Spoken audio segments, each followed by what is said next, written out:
Hyderabad NIMS hospital డాక్టర్లు అరుదైన శస్త్రచికిత్సను పూర్తి చేశారు. విజయవాడకు చెందిన చిన్నారి కౌశల్కు ముఖం ఎముకల పెరుగుదలలో సమస్య వచ్చి శ్వాస తీసుకోవడంలో ఇబ్బంది పడ్డాడు. దీంతో నిమ్స్ హాస్పిటల్లో జాయిన్ అయ్యారు.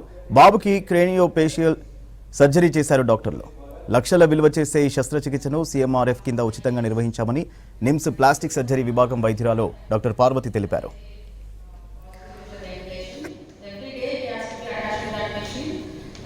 Without that, he cannot sleep in supine position.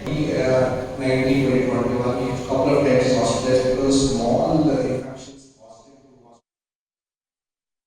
ఇక్కడికి సర్జరీ కోసం రావడం జరిగింది. బాబుకి చాలా ప్రాబ్లమ్స్ ఉండేవి, పుట్టినప్పటి దగ్గర నుంచి చాలా ప్రాబ్లమ్స్ ఉండేవి. అవి రోజు రోజుకి పెరుగుతూ వచ్చాయి. సో ఇంకా మాకు ఒక డాక్టర్ గారు ఇక్కడ 10 సార్లు తిరిగిన తర్వాత ఒక డాక్టర్ గారు సజెస్ట్ చేశారు, నిమ్స్కి వెళ్ళండి, మీరు ఇంకా డబ్బులు ఎక్కువ ఖర్చు పెట్టుకోవాల్సిన పని కూడా లేదు, తక్కువలో చాలా బాగా చేస్తారని చెప్పారు. అప్పుడు ఇక్కడ రావడం జరిగింది. వచ్చిన తర్వాత చేశారు, చాలా బాగా చేశారు సర్జరీ అయితే మాత్రం. సో బాబు చక్కగా ఉన్నాడు. ఏదైతే బాధ ఉందో ఆ డిఫికల్టీ, మనకి రాత్రిపూట ఊపిరి తీసుకోలేకపోవడం, మెషిన్ పెట్టుకుని ఊపిరి తీసుకోవడం అన్నీ ఈ ఒక్క సర్జరీతో ఇలా గత 15 నెలలుగా చూస్తూ ఉంటే సర్జరీ అయిన తర్వాత చాలా బాగా మెరుగుపడుతుంది.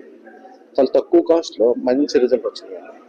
అంటే జనరల్గా ఎలాంటి సర్జరీ చేయించుకోవాలంటే మనకి ఏదైనా ఒక 20 లక్షలు ఎలా అయిపోతే బయటకు వెళ్తే, వీళ్ళు చక్కగా చాలా తక్కువ కాస్ట్లో మనకి అన్ని రకాలుగా చూసుకుంటూ చాలా ఎకనామికల్గా చాలా బాగా చేశారు.